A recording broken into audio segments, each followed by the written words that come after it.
2020 caused a shift in, I think, the majority of people's business, but it also caused a broadening, I think, of my mind and awareness as it pertained to the industry as a whole, because by this time, I had seen some of what it could do and what it could be. And I just wanted to share that with others. So, going into the end of that year and top of 2021, that's when I started the platform, just started to share my experiences and what I had seen in the business. Yeah. Along the way, I picked up a couple extra licenses and, started getting more designations and started talking to others to share their stories so I can get some real experiences, outside of just the recruiting room or somebody telling you that, hey, this is great. These are real people whose lives have been affected by the power of working inside of this industry and have not only helped others, but have been able to help themselves and change the course of, their entire family's, financial trajectory. So, what's crazy,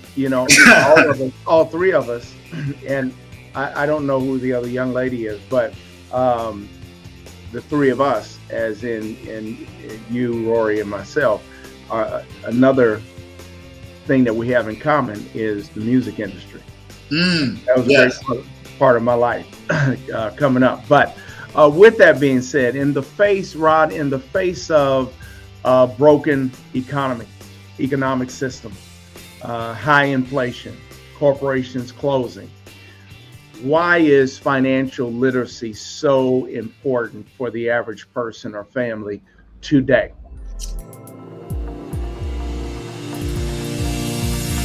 Welcome to A Better You podcast.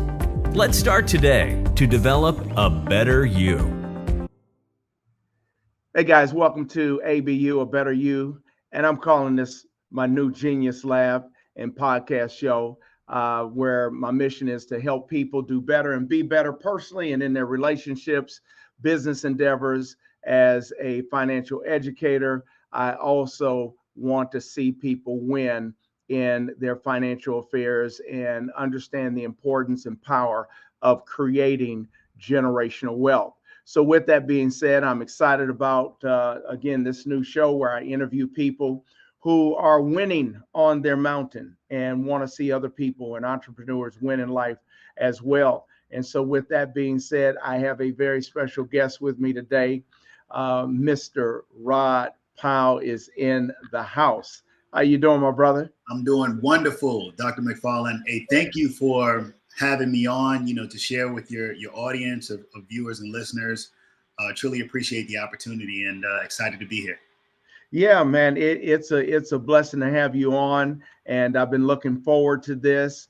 You don't know this, but man, I admire you as a man, as a family man, a husband, a father, aside from the businessman that you are. And you sent me over a little synopsis, which I ask all my guests for in terms of introducing you.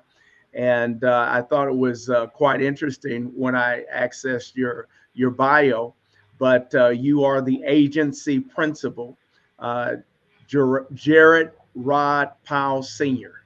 Did I get that right? Well, it's pronounced Gerard. Gerard. Okay. Gerard. Which is actually how I started using Rod, because I was like, we just take that second half and just roll with that. Okay. And so I love it.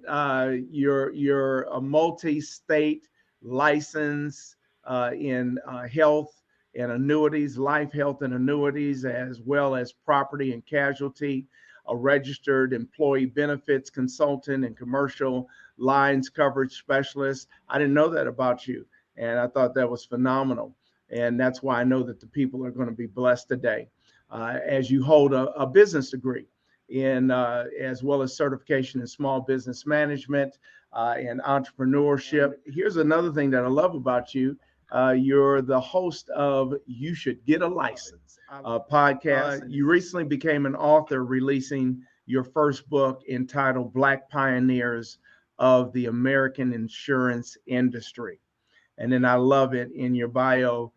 You state how you enjoy spending quality time with your queen, Vonnie, and your 4 sons. Man, welcome to the show.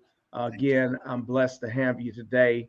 And I know that the audience is going to be blessed by just the wealth of knowledge that you have.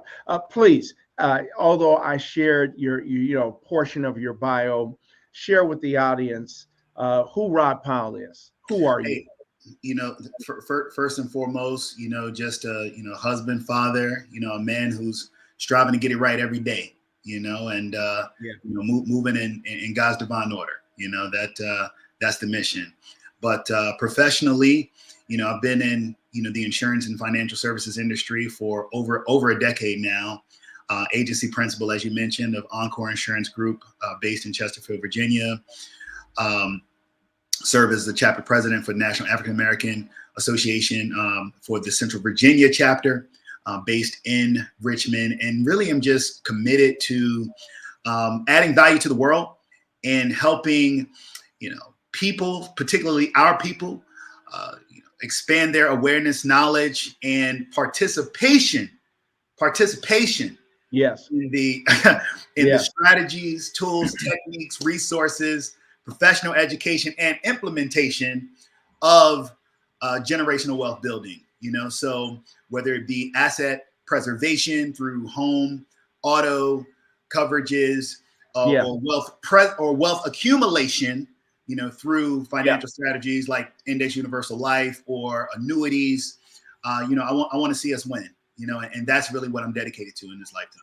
I love it. I love it. Now, our common denominator and how we came together, is my dear brother and our partner, as well as executive leader on our team, Rory Douglas. Yes. Rory and Andrea.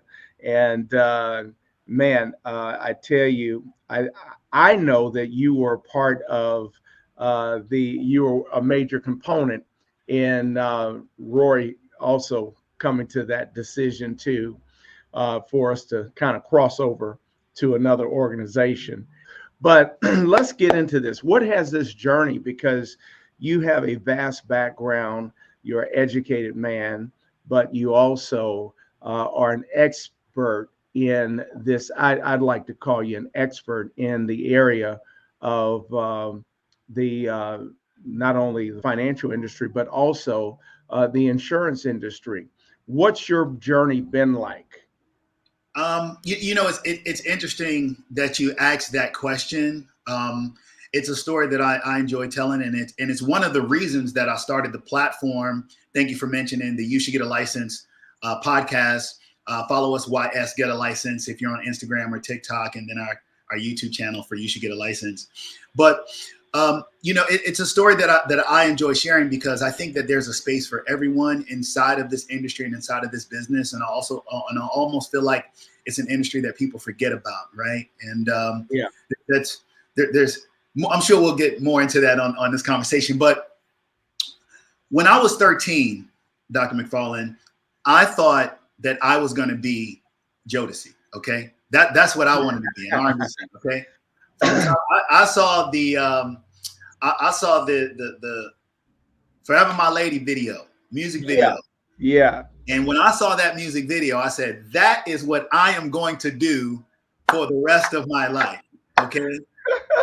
Now I was 13 years old at the time. Before that, I was going to be a professional wrestler. So it was a professional wrestler R&B. But when I saw, was that the Junkyard Dog? Or was it the Junkyard Dog? I don't know. You might be a little young. I remember the Junkyard Dog. Listen, I used to go to the shows at the Richmond Coliseum. My uncle would take me. I would see Big John Studd and Andre the Giant and Hulk Hogan. Yeah. And I was like, I'm doing that. I remember telling my mom one time, I'm going to be a wrestler and there's nothing you can do about it. I think I said that. Listen, I got to say this. On Saturday mornings, me and my brother would turn on, because we only had 4 stations. We grew up in Mississippi, and we only had 4 stations, and you had to have an antenna. And wrestling came on the UFH station, off station. UHF, yeah. UHF, yeah. Yes. And man, we would watch the wrestling, and then we would go in our den, and man, we just start laying it on each other, man. Listen. I know this is a sidebar from our normal conversation, but even to this day, there's a personal nostalgia for me that's associated with professional wrestling, particularly from the time where I was a child, right? It was just really close to my heart at that time. Not so much now, but back then, late 80s, early 90s, maybe early 2000s, until when I went to college, it was a little different, but up until that time, that was it. Look, okay, so all right, so back to the story. 13 years old, I see the Jodeci video, and I'm like, hey man, I'm doing that for the rest of my life. And I tell you what, Dr. McFarland, I was really blessed to actually be able to be a part of the entertainment industry for about 20 years, as a performer, wow, as a writer, as a producer. Okay. I was able to tour internationally. I had some incredible experiences. Wow. I put out music commercially, had one of them charted on Billboard, had some music and some film and major motion pictures. So I ended up actually having some really, really great opportunities, right? Wow. However, as I got older, I realized that, in that industry, it was always important to find other means of income, to be diversified, right? Because you never know, it's up and down. It's up and down. And being a lifelong entrepreneur, both my parents were entrepreneurs, so I've seen that growing up. It's not something that I've been fearful of. I said, I need to find other things that can help keep money flowing and keep food on the table while I am pursuing this and in the slower times. Fast forward a few, career endeavors and different kind of I'll say not odd jobs, but different detours, I would say professional detours. I got a call from a recruiter for a worksite marketing company. Now, worksite marketing is in the employee benefits space, okay? And when I got that call, the recruiter set up a time for me to meet with the state manager of this organization at the time. I went to that meeting. The state manager started to tell me about, these products, relating to health insurance and employee benefits. And this is stuff that I had never even really heard of, because even, growing up, my mother was a nurse, growing up, but I didn't think about insurance. I didn't think about any of these things. I thought about car insurance, maybe. But he's explaining all these things to me and talking about cancer policies and accident policies. And I don't know this stuff. But it made sense as he was talking about it. And then the other portion that he said that made sense, Dr. McFarland, in all candor, he was like, and this is how much you can make. And I'm like, man, this is kind of lucrative. It's a pretty lucrative industry to be in as well. So not only are you able to, help people protect themselves and their families from the high out-of-pocket costs of critical illnesses, but you are also able to make a really, really good living as well. And you start talking about renewals and, hey, you do this once and you're going to get paid over and over again. And that was very similar to music publishing for me from where I was from. Right. And I was like, man, how come nobody told me about, I was 33 at the time. I said, how come nobody told me about this when I was 21, Right. Because it could have changed the entire trajectory of my career. Long story short, I started just as something to do on the side. I thought that, getting my license, initially life and health, I'll get the license. It'll be something to do on the side while I'm still doing my music and entertainment stuff. I was still on the road, still doing my thing.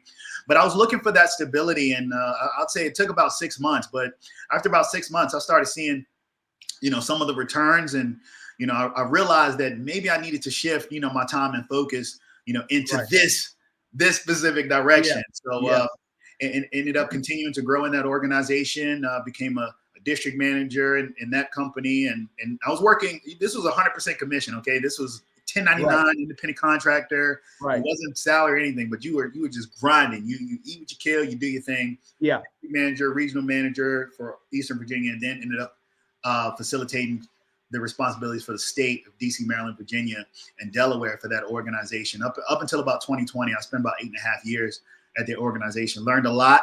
It was great.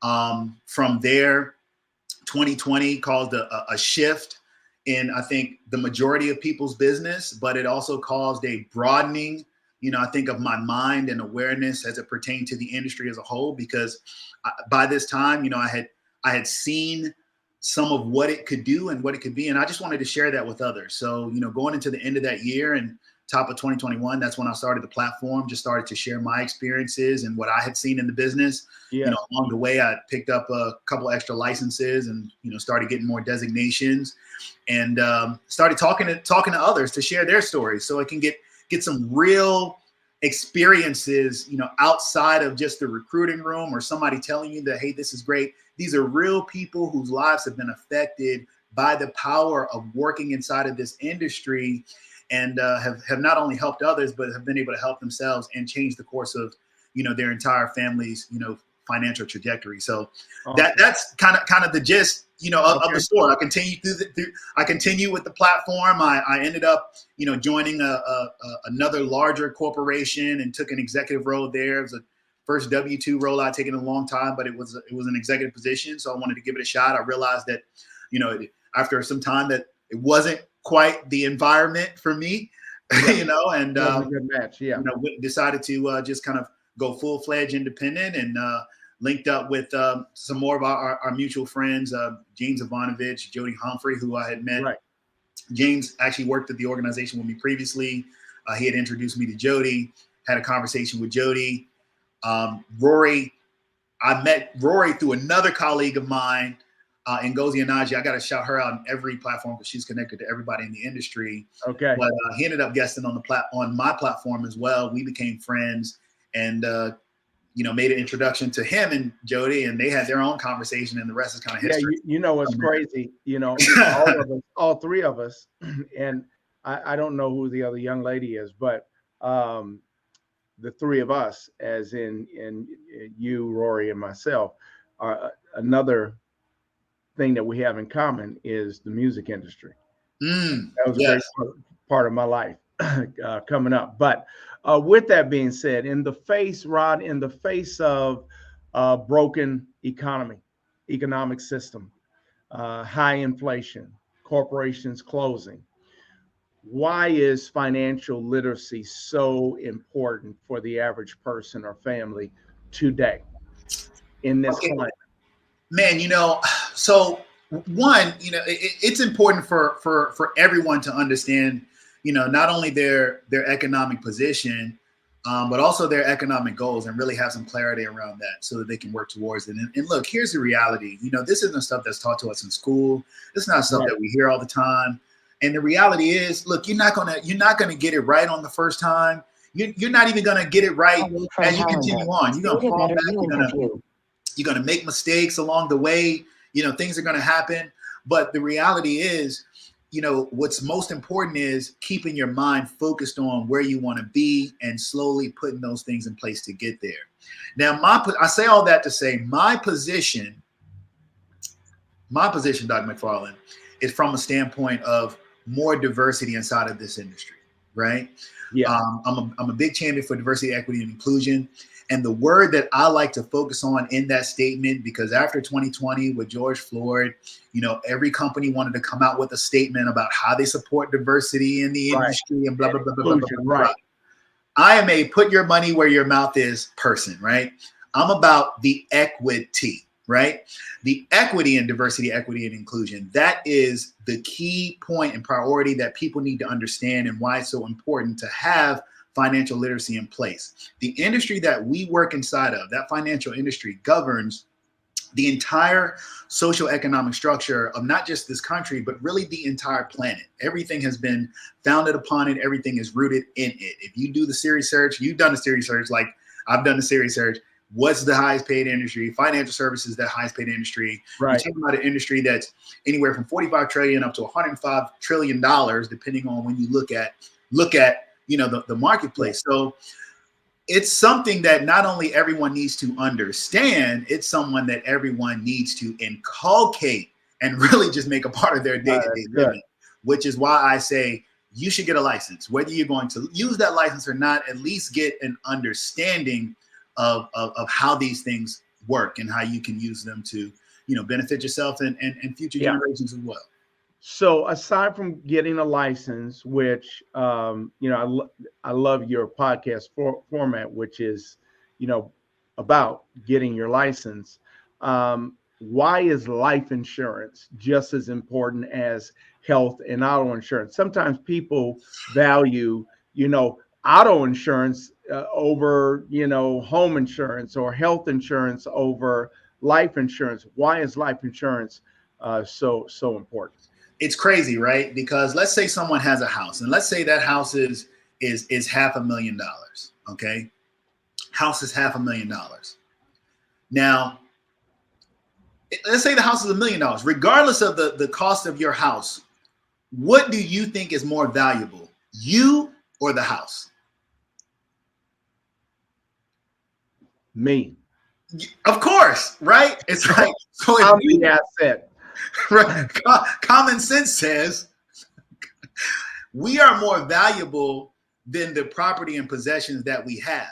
Yes. So if you're going to insure that asset, right, and you're assuring it because of the liabilities that it presents, then it just makes sense to insure yourself. Here's the thing. Life insurance is not designed just for your death. It is designed to transfer and perpetuate generational wealth throughout your family. That's right. So when I ask people questions like, when I say homeowners insurance, what do you think about? And they say house, and I say auto insurance, and they say car, and I say life insurance and say death. I say wrong. It's called life insurance. It's not called death insurance. There is a death insurance, which is final expense. It's burial insurance. Right. But life insurance is designed to sustain and improve and maintain the quality of life that's been established. Not only that, but when utilized properly, it can be a tax advantage vehicle to generate tax-free income later on at retirement. Right. It can help you with out-of-pocket expenses that you could incur if you were to be faced with some type of critical illness, or you're incapacitated and you can't operate and do your day-to-day. It's a way to, shelter some of your assets from legal liabilities if someone is looking to come after you in some kind of regard. And at the end of the day, once again, it's the only really tax-free, fully tax-free asset, that's actually out there on the marketplace. So that has the ability to pay dividends as well. Let's not forget that. Listen. So let's talk about how to build or construct a financial empire, right? Just like the Rockefellers did, which, their family, several families, as people have heard over the past 2 or 3 years of how people have built their empires. But how can people let's talk about how people can use insurance and trust to protect their assets while building generational wealth, which I talk about in my new book, Cracking the Legacy Code. Absolutely. Let's talk about what those steps look like. I think that, this is, from my vantage point, right? Because we hear these stories and we talk about the Rockefellers who set up an incredible model, and there's actually a really good book called The Rockefeller Method, that's based on, how they structured their finances. And I think that absolutely is the way to do it. But for most of us, if we're coming from depressed economies or disenfranchised communities, we don't have the resources and access to do it the way they did, right? Rockefellers would have, right? So you got to start where you are. Let's just talk about that first, starting where you are. And you also have to realize that generational wealth has to start with someone. And if it hasn't started with anybody else in your family, it's going to start with you. Somebody has to break those chains, break those curses, and course correct to carve a new path, right? It's not something that happens overnight. It is a plan and strategy. See, the reason that the Rockefeller method is so successful is because when John D. Rockefeller was setting that trust up and establishing those policies to go inside, he was thinking 100, 200 years in the future. He wasn't just thinking right now. That's right. Down the line. So that's where we have to be thinking as well. You can't just think about, okay, right now I want to make the money. Hey, look, because there are ways to make money. There's gig economy. You got crypto. If you're really risky, forex, real estate.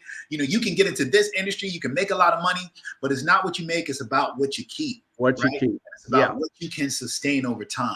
So the first strategy just starts with just understanding that, hey, you're going to start with where you are. Are you generating enough income? Do you need to make enough income? And don't be too proud to go and do things that you might not normally do. You know, pick up that side gig. Do those things on the side, because ain't nobody paying your bills except for you. And I think with that first step, Rod, it's people understanding that they have to get a handle on their finances. That's it. Right. And so in order to experience success, you have to really focus on understanding stewardship and taking control over your finances. Understanding, we all know what's coming in, but oftentimes we don't pay attention to what's going out. And so we have to learn how to manage finances. And so getting a handle on, your finances now really sets us up, in essence, what you're saying, to leave a healthy financial legacy for, our loved ones at a later time. I was a part of a conference probably about 4 years ago, and it was an international conference with leaders from everywhere. And one of the guys he was from Europe, and he spends a lot of time with the British royal families, that sort of thing. And he said, you all here in this Western culture, when you think about financial goals or you think about, legacy, you're thinking, you've been taught by this educational system to create short and long-term goals. Your long-term goals don't surpass 20 years. But he said, when I deal with royal families, he said their family plan, their family legacy, strategy and blueprint is for 50, 100, 200 years down the line. They're thinking beyond them. I was recently with another gentleman, multi-millionaire, and he said, right now where I'm at, and most people can't even wrap their minds around this statement that he made. He said, I'm not on my next generational wealth creation. He said, I'm on my third generation. He said, right now I'm working on my grandchildren's grandchildren's children. Listen. So he said, I'm working on my third legacy for grandchildren, children who will not even know me. They'll just hear the stories about me. That's it. That has to be the focus. Yeah. That has to be the focus, because the alternate of the Rockefeller story is the Vanderbilt story. Right. And unlike the Rockefellers, the Vanderbilts, lots of money, but within 6 generations, everybody's broke, Yep. Okay. Yep. Crumbled. Yeah. We're talking about a family that was worth the equivalent of about $4 billion, at their peak, at the century, between turn of the century and 1920. So to come to fast forward, not even 100 years, and there's no money left in the family, that's what we have to be really mindful of. We're in this consumer thing. I mean, the biggest thing I'll say for people, biggest thing that I say, and I say it, here's the thing. I'm the type of person where whatever I say to someone else, I'm saying to myself. And any expectation I have for anybody else, I have for myself as well, right? Yes. It's like, don't be fooled or blinded or distracted by what you see on social media trying to chase that. You got to set the goals. You got to set the strategies in place that are good for you. Right. Where you are right now. Yeah. Making sure that you have that income, making sure that you're taking some of those funds and you're putting them to the side in the savings. Listen, you can't participate in the stock market. You can't get a Robinhood account, okay? You can't participate in the stock market if you ain't got no money. Okay. That's right. So you need to make money in the stock market. You ain't doing that right now. So what you need to do is you need to firm up the foundation first. That's right. That's right. You know what I mean? Then you add on. Then you add on. Then you add on. So yeah, man, I get it. I get excited talking about it. I wish we would I wish we would take more action on it, because dopamine is a heck of a chemical, you know? Yeah. It's like the snippets. I refer to social media because like people hear these snippets about infinite banking and cash value and buying business. They hear all these different things on social media in these snippets and clips.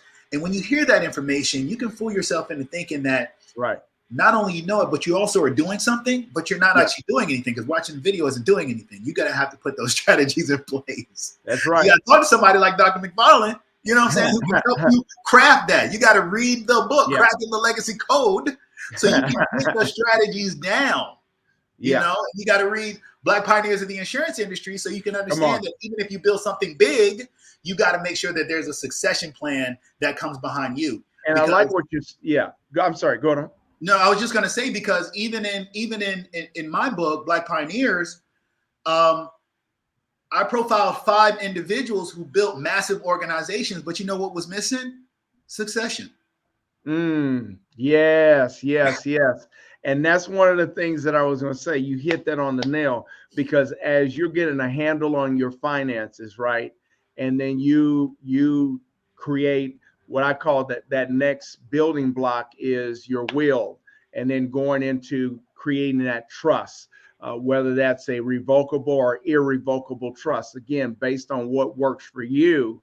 One of my components that I share in Cracking the Legacy Code is you now have to teach your children financial responsibility early. And if you don't teach them how to have financial responsibility and what that looks like, then when it's time for your will to be executed, the trust to be not only honored, but maintained, they'll mismanage it all. And I see countless of families. I counsel people on a regular basis, I'm sure as you do, who even their spouse is not educated on basic insurance policies, let alone a will or a trust. Or then they find out they may have owned 2 properties, but because they never got a trust, now that property is going into probate. So it's just so many dynamics to this, but we have to educate the next generation. Dr. McFarland, here's the thing. You heard that, that saying, old habits die hard. Yeah. Look, this is a message to anyone who is listening that is still subscribing to the status quo messages. If you see the strategies that you see in mainstream media that tell you to do certain things to manage your funds, what you have to understand is that the messages that you're being given sometimes are actually designed to keep you where you are. That's right. Right. You have to do your own independent research, and you gotta look for those individuals that can give you the truth, because mechanisms like life insurance, or like annuities, these are the tools that wealthy families have been using for decades and decades. Decades, yes. But for the average person who's living paycheck to paycheck, which is the average American, is 1 or 2 paychecks away from being homeless. For that average person, they're not even thinking about that, because they're just thinking about what they've been told or what they've heard, from. And right, oftentimes people are in survival mode. That's which is a sign. Now you talk about my people, generational right? curse. You talk about my people right now, right? Because you can't live on. Listen, you can't live on. It's like this. Financial strategies, when you're implementing those are offensive strategies. It's hard to implement that when you're living on the defense. Come on. Yes. We spend a lot of time living on the defense, right? So if we are going to be on the defense, we got to make sure that we shore ourselves up. This is why I say, look, get that income going. If it takes 2-3 jobs, you got to do what you got to do to make these things happen. You got to force yourself to put some to the side. You got to. Right. I know, because I know what it feels like. You want to get what you want to get, You want to eat out what you want to eat. You want to buy the clothes you want to buy because you have earned it. You done worked hard, but you have also earned to pay yourself. You've earned that as well. You have earned the right to pay yourself. Before you pay the other bill collectors, you need to put something there for yourself. And if you put it in the right place, then you can get that compound interest on it as well. That's a sidebar. But the first thing is just getting in the habit of putting it to the side. Yeah. And here's a big one I think that people need to understand.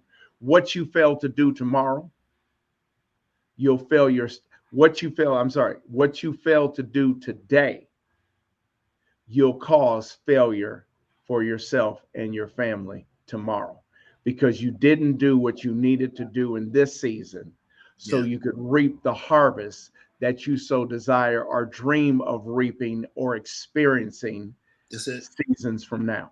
That's it.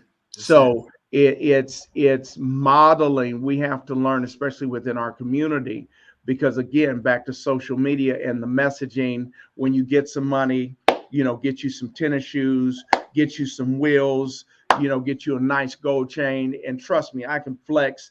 I got a gold chain with a cross with some diamonds in it. You understand what I'm saying? I know that probably was shock, but I still got some of that flavor, some swag. You understand what I'm saying? But we have to model this. Legacy is something that we model. And what a better way, better financial legacy to leave than to raise your children to be independent and responsible for the wealth that you're not only setting them up to experience, but for them to create their own, and for this to go on for generations to come. And I believe that also ties into the importance of people understanding, credit. You can help your children build their credit and get their financial position together right now while they're teenagers. That's right. And then, the importance of understanding how to strategize your retirement and the pros and cons, the different instruments. Every instrument is not for everybody.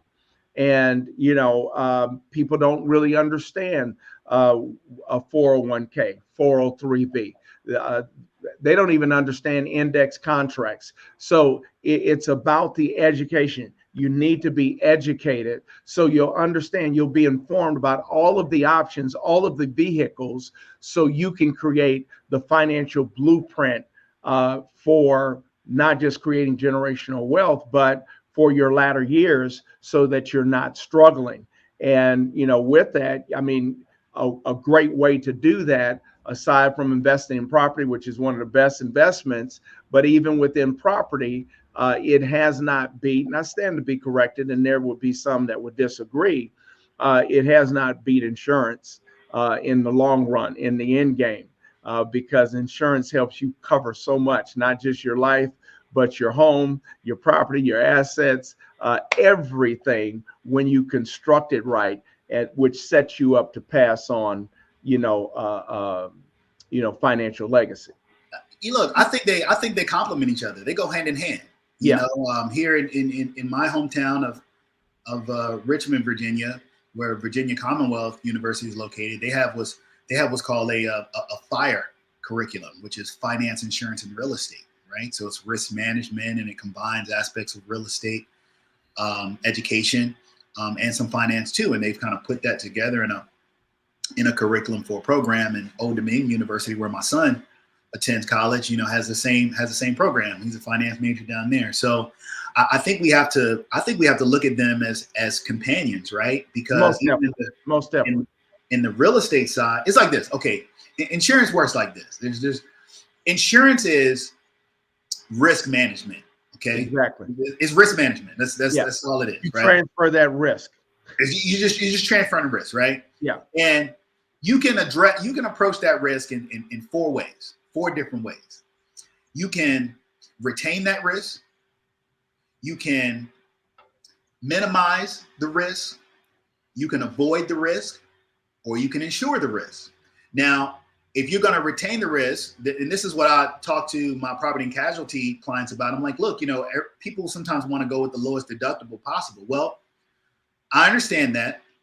However, the objective of you getting this this is just in case, right? Yes. This is a just in case kind of scenario. So in a just in case scenario, understanding that anything that happens that's unforeseen, yes, is going to be an inconvenience, right? Right. What could you stomach of that inconvenience? Do you have to have the lowest deductible, or could you say, you know what? Well, in a pinch, I probably could afford more, because that's going to affect that premium, right? That's right. And what you would pay in the additional premium is probably what you would pay just to get the lower deductible anyway. You're gonna end up. It's gonna come back regardless, right? So let's take the smallest count. So couldn't you retain it? Retain as much as you can. Self-insure as much as you can. Insurance. I love it. Self-insure as much as you can. Look, self-insure as much as you can. Retain as much of the risk as you can.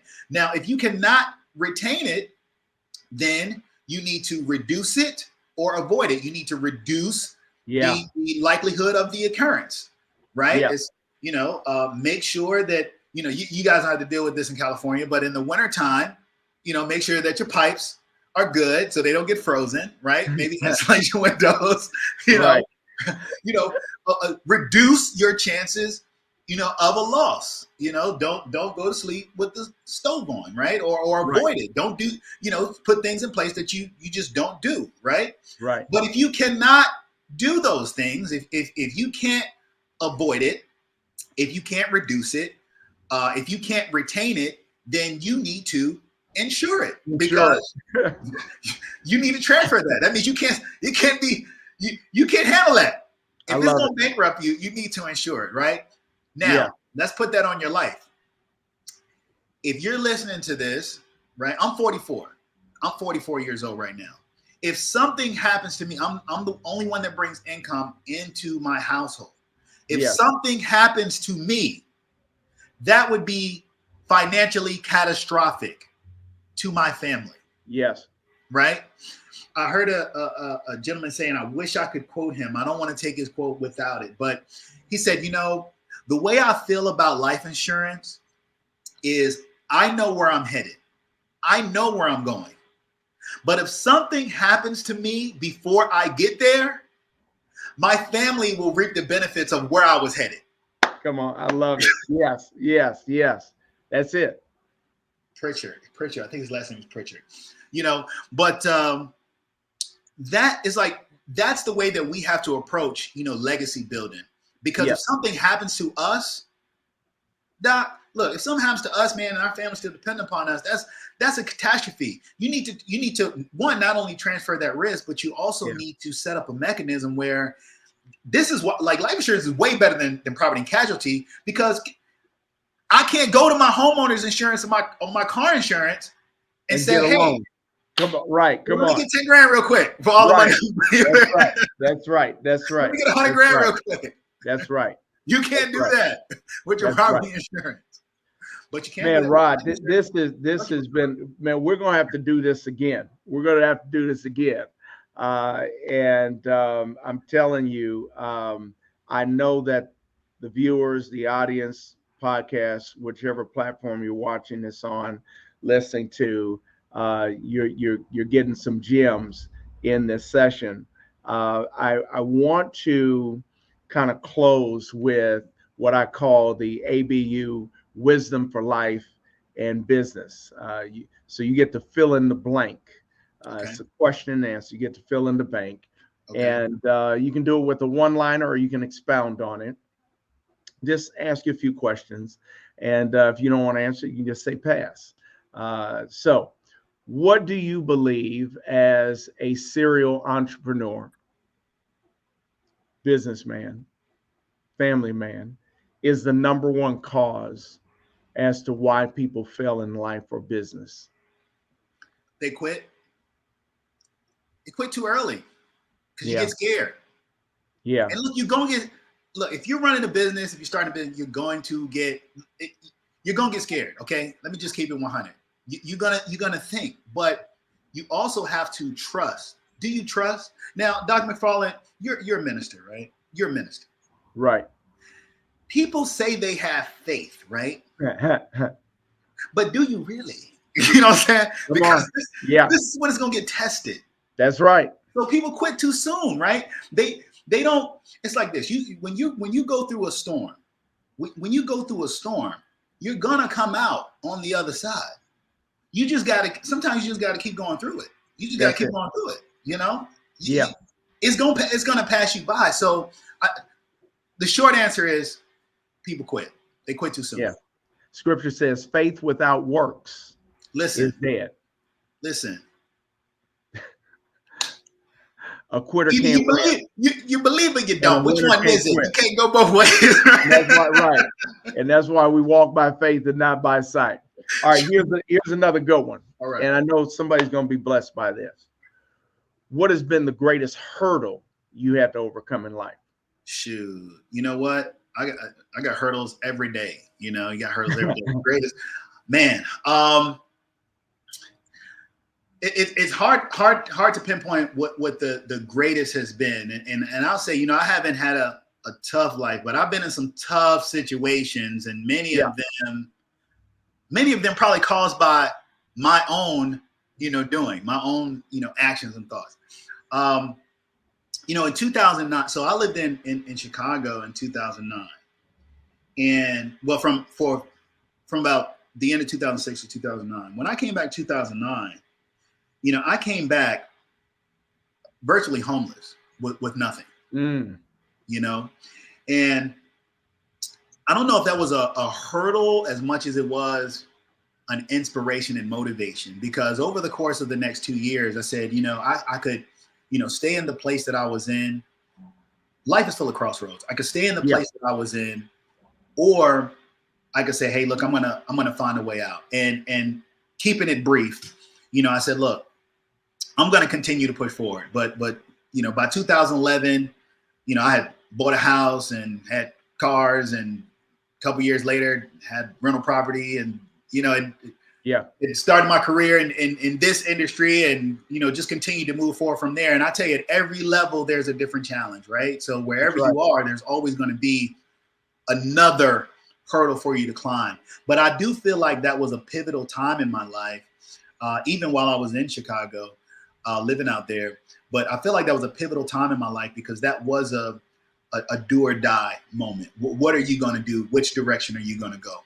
You know, are you going to be a victim or victor? That's it. I love it. Yeah, because it's a choice. Yes. You can either be a victim or a victor. And the last time I checked, God is not the father of victims. Hey. He's the father of victors. Amen.